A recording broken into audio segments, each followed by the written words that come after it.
In January this year, Ghana was able to reach an agreement with its bilateral creditors, including big guys like China and France.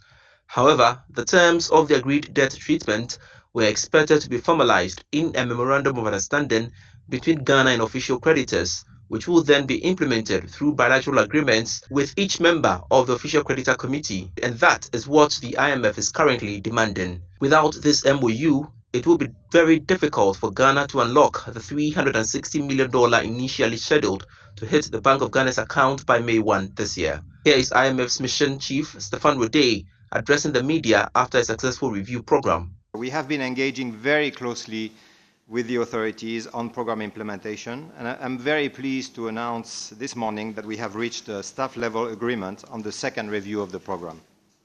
In terms of the next steps, and given Ghana's strong progress under the program, it is important that the authorities reach agreement with their official creditors on this memorandum of understanding that I talked about earlier. And we look forward to the authorities' continued efforts to reach this agreement and the other creditors as well, in line with the program parameters. Finance Minister Dr. Mohamed Amin Adam promised to hold the line when it comes to spending, especially in an election year. On assumption of duty as minister, I promised my commitment to the full implementation of the IMF program, notwithstanding the fact that we have faced some challenges. We will continue to ensure that the program is on course. I also promise that I will hold the line when it comes to expenditure in this election year. Most election years, expenditures have become reckless. This year, we are going to hold the line and ensure that we do not embark on extra budgetary spending in order to ensure that the fiscal balances we've negotiated, in particular those in this year's budget, are met at the end of the fiscal year.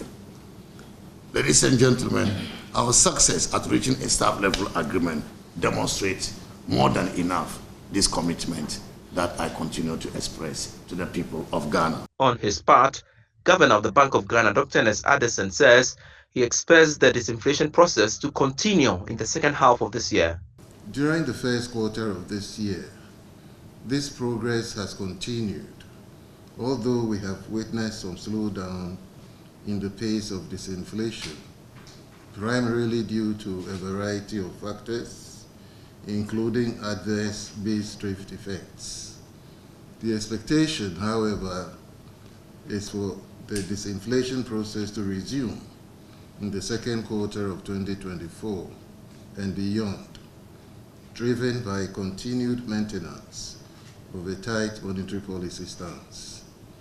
Our expectation for end-year inflation of 15 plus or minus 2% remains unchanged. Meanwhile, the IMF has indicated that upon the completion of the Executive Board review, Ghana would have access to about $360 million, bringing the total financial support disbursed under the arrangement since May 2023 to $1.6 billion.